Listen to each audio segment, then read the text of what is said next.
1959. Most teams just tried to win. Smokey Yunick found tricks no one else dared.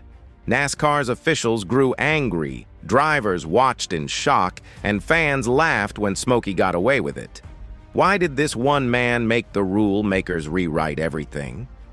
The story behind Smokey Yunick's war with NASCAR's founder is bigger than you think. How a farm kid ended up bombing Europe and running the best damn garage in town. He grows up on a Pennsylvania farm, then ends up over Europe in a B-17. He lands back home, and within a few years, he is shaping the future of stock car racing from a tiny shop in Daytona Beach. Smokey Yunick started life as Henry Yunick in Neshaminy Falls, Pennsylvania, 1923. His parents are Ukrainian immigrants. His father dies when he is a teenager, so he drops out of school around 16 to run the family farm. That pressure forces him to get creative with tools. He builds a tractor from junk car parts, fixes his own equipment, and races homemade motorcycles on the side. One of those bikes smokes heavily, and friends start calling him Smokey. The name sticks for life. During World War II, he joined the Army Air Forces.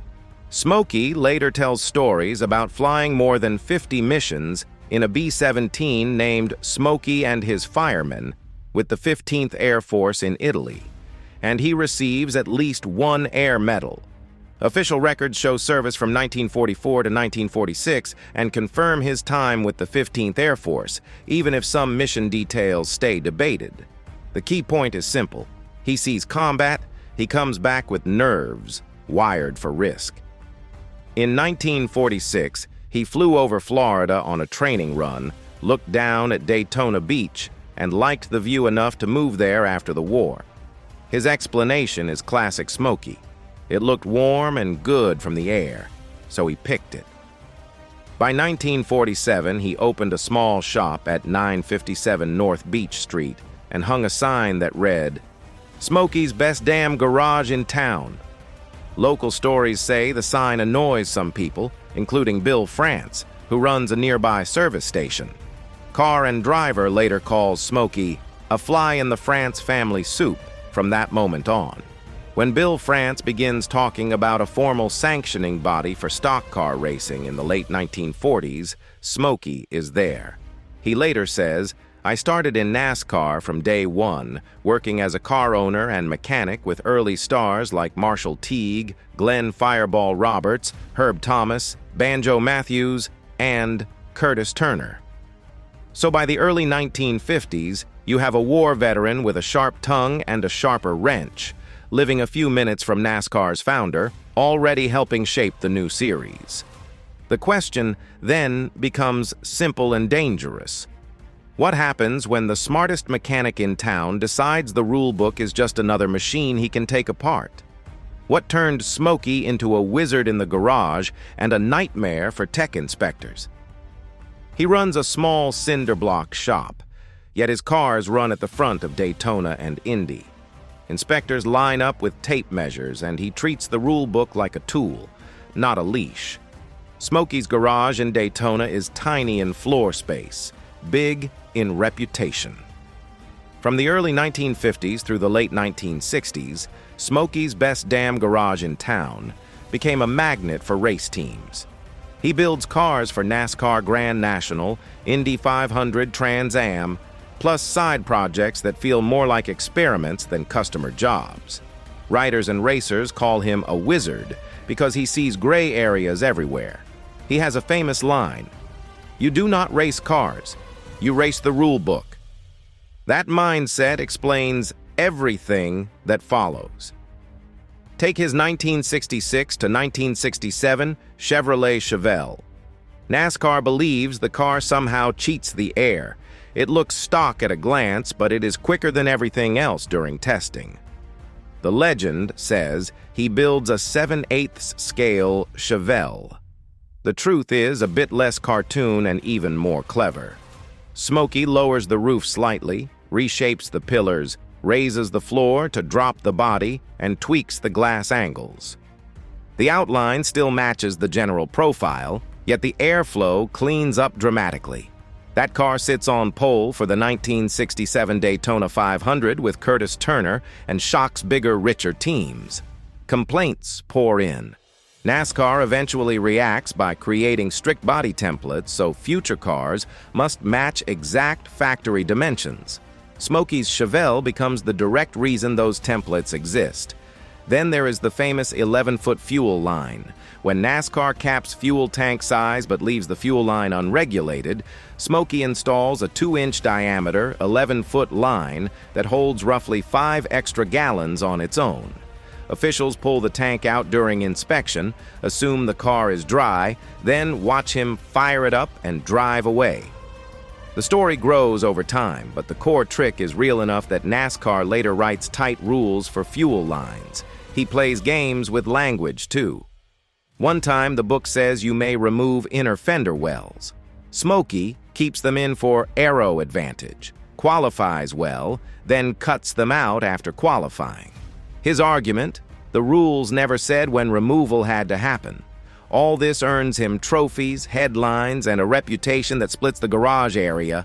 Some see genius. Some see a problem that NASCAR needs to solve. So the stage is set. One man keeps finding daylight between the lines, and the man who wrote those lines runs the whole sport.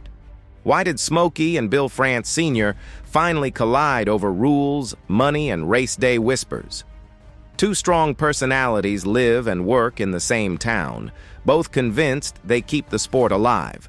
One builds the cars that win, the other controls the tracks, the purses, and the rule book that can erase those wins overnight. Bill France Sr.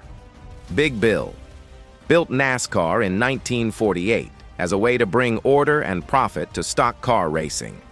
Smokey helps that dream early on, bringing fast cars to Daytona Beach and giving credibility to NASCAR fields at a time when engines blow up easily and professionalism is thin. However, their worldviews clash. France runs NASCAR as a business with a tight grip on money and image. Smokey cares about engineering, fairness for teams, and speaking his mind even when it costs him. Auto Week later sums it up. They clash over almost everything, including money. A photo of them shaking hands carries the caption that this is a rare moment when they agree. Smokey complains often about purse structures and how much France takes off the top.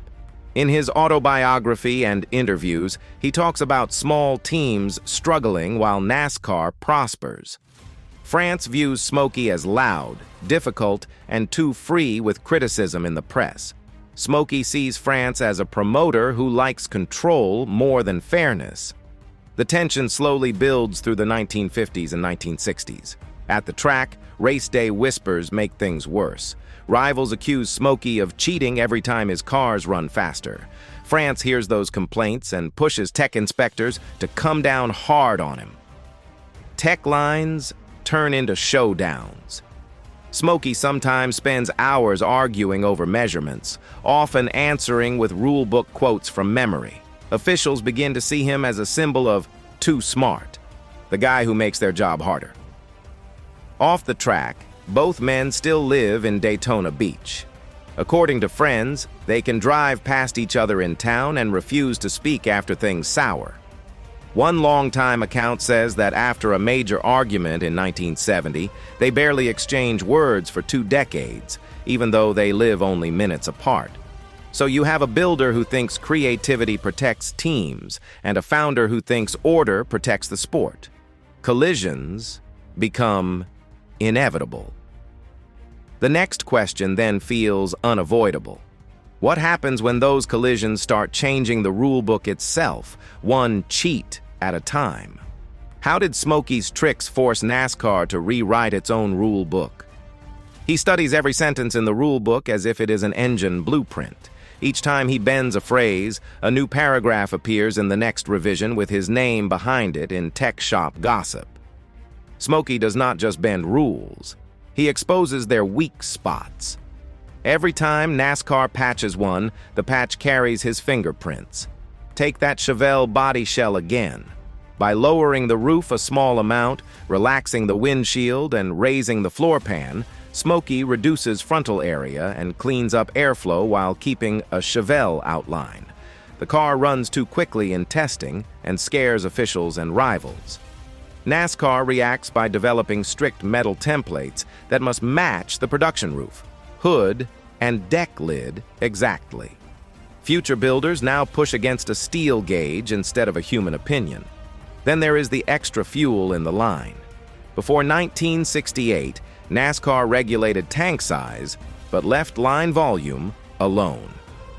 Smokey creates that 2-inch diameter, 11-foot hose and hides roughly 5 gallons of fuel inside it.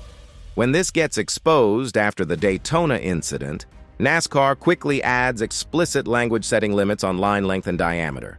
The sport learns that capacity does not live only in the tank shell.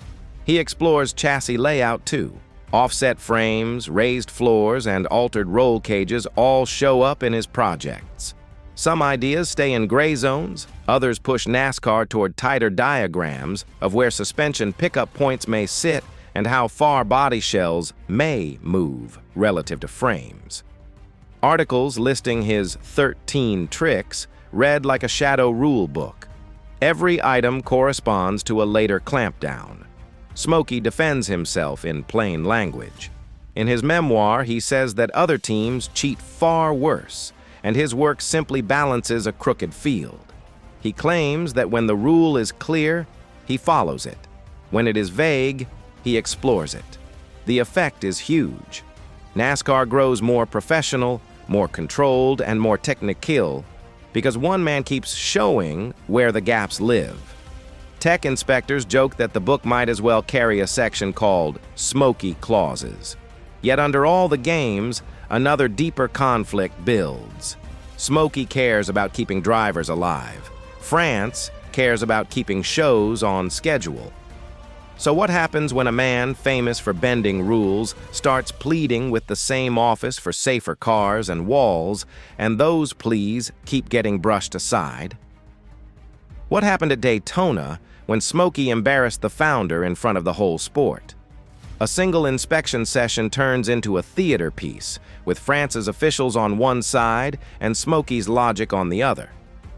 The crowd sees a fuel tank on the ground, a car with no tank, and an engine that somehow still starts. The famous Daytona fuel line story lives somewhere between fact and legend, but its impact on Smokey's relationship with NASCAR feels very real. Popular mechanics and racing folklore agree on the core. NASCAR suspects Smokey's car uses too much fuel over a run. Officials yank the fuel tank out to check its volume and find it legal. What they ignore at first is the oversized 11-foot line that holds several extra gallons. As the story is often told, Smokey notices the tank sitting on the ground, slides into the car, and fires it up using the fuel still stored in the line. Some versions add a line from him. Better make it 10, after officials say they have 9 issues on their list. The wiki entry notes that some of this tale grows taller over time, yet confirms the creative plumbing and the later rule change. Daytona also becomes the backdrop for that wild Chevelle. The 1967 Daytona 500 pole with Curtis Turner comes in an underfunded, unsponsored car out of Smokey's shop. That performance embarrasses better-financed teams and raises immediate accusations. Once more, the car passes tech under existing rules, which frustrates competitors and officials alike. Later, NASCAR and the media reframe the car as a turning point, the moment when the sport decides body shapes need tighter control. These theatrics play out in Bill France's backyard. Daytona International Speedway stands a short drive from Smokey's garage, and both men know everybody is watching. France cares deeply about control and image. Smokey cares about winning arguments in public and proving that the rule book has holes. The tension drains any remaining goodwill between them. From that point on, Smokey becomes less of an asset and more of a problem in France's eyes. Even when he brings innovations that could help the entire field, the France family judges him through this history of public embarrassment. That leads straight into the saddest part of the story. The crash that kills a star driver and the safety campaign Smokey begins right after. How did Smokey's safety ideas collide with NASCAR's business priorities? A driver burns in front of the crowd and everyone at the track feels it. One mechanic responds with fuel cells, safer tanks, and new walls, while the sanctioning body worries about cost and disruption. In May 1964 at Charlotte, Glenn Fireball Roberts crashes. His car bursts into flames, and he suffers severe burns. He dies after about 40 days in the hospital, and the loss hits Smokey deeply. Fireball had driven for him earlier in his career, and they shared wins and hard miles together. Smokey turns his focus toward fuel safety and crash survival. He pushes ideas like foam-filled fuel cells, stronger fuel lines, better tank placement, and improved fire suppression. He speaks loudly about how little it would cost relative to the money NASCAR makes, and he argues that fans will respect a safer sport more than a reckless one. However, NASCAR leadership, led by Bill France Sr., moves slowly. Some changes roll in over time, but many of Smokey's suggestions meet resistance. A Speedway media piece describes how he patented a padded barrier in the 1960s that uses tires between plywood sheets, a concept that looks a lot like an early SAF-ER barrier. NASCAR does not adopt it. Decades later, after Dale Earnhardt's death in 2001, the sport finally rolled out SAF-ER walls across major tracks. Smokey also explores more robust roll cages and better seat mounting. When he adds aerodynamic tweaks into a cage design, some critics accuse him of chasing speed more than safety. In his mind, both goals intersect. A chassis that stays straight in the air absorbs hits better and cuts drag on straights. He grows frustrated. From his perspective, NASCAR welcomes his creativity when it fills grandstands, but drags its feet when it costs money or challenges habits. France sees Smokey as a constant critic who undercuts authority at the worst moments. By the late 1960s, that gap felt too wide to close. Smokey still wants to keep drivers alive. NASCAR still wants a balance of cost, show, and progress on its own terms. So by 1970, one last argument ended an entire chapter of his life. The next step is simple yet painful. He walks away from the series he helped build. Why did Smokey walk away in 1970, and what changed after he left? A man who starts from day one in NASCAR closes his garage doors to the series. He keeps building engines and inventions, but his cars no longer roll onto France's tracks. By 1970, Smokey has spent over 2 decades in NASCAR, built cars that won major races, and pushed the rulebook forward. Then he has a heated argument with Bill France Sr. sources close to his family describe it as the breaking point. After that fight, Smokey stops fielding entries in what becomes Winston Cup. The exact words in that meeting stay behind closed doors, but the themes are clear. Smokey feels underpaid, underheard on safety, and over-policed in tech. France feels undermined, challenged publicly, and tired of one crew chief grabbing headlines off the track. According to accounts, the two men live in the same town for the next 20 years and barely speak. Smokey does not retire from racing brainwork. He shifts more energy to Indy cars, engine projects, and wild experiments like his later hot vapor engine, which he claims can deliver remarkable efficiency. He continues to patent ideas, write columns, and call out NASCAR from the sidelines. NASCAR grows larger without him. The 1970s brought big TV deals, corporate sponsors, and more manufacturer involvement. Yet the France family keeps its distance from Smokey publicly. A 2016 Auto Week piece points out that the founding family never warmed to him, and that attitude carries into the Bill France Jr. and Brian France years. Fans and journalists debate why someone so influential remains out of official favor.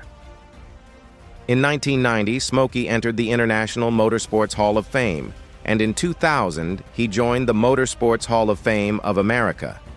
That means broader racing culture recognizes his value even as NASCAR politics stay cold.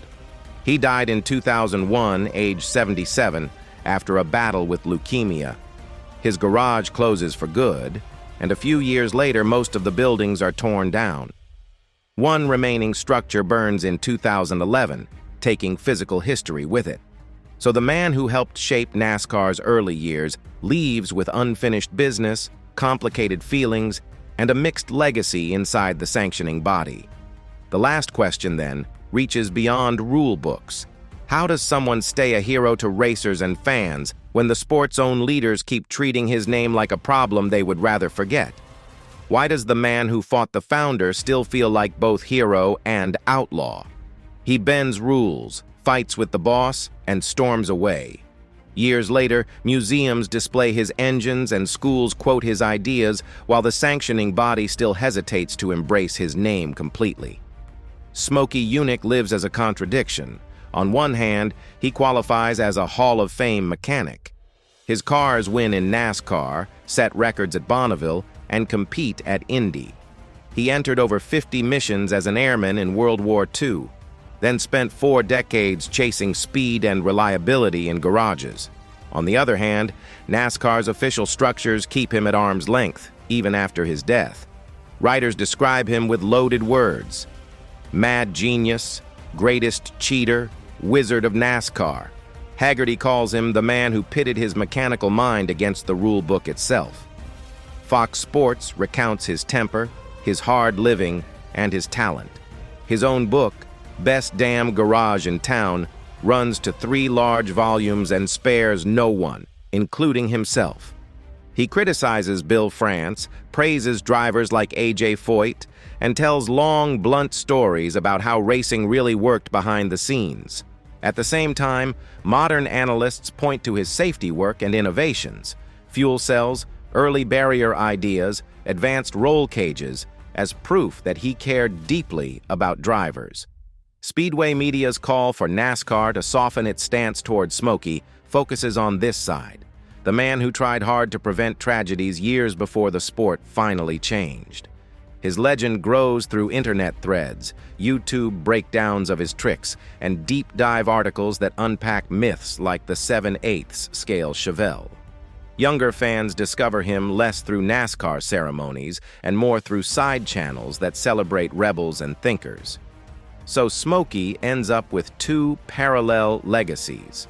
In corporate halls, his name feels complicated. In garages and among racers, his ideas feel like a manual for thinking sharper than the rule book. He once said that everyone else cheated worse and that he was just defending himself. You can agree or argue, but one fact stays hard to dodge. NASCAR still runs inside a box he helped build, even if the plaque on that box leaves his name off the front. Smokey Yunick never gave up, and his fights changed racing for good. Click the next video right now before it disappears. There's another wild story from racing's past waiting for you.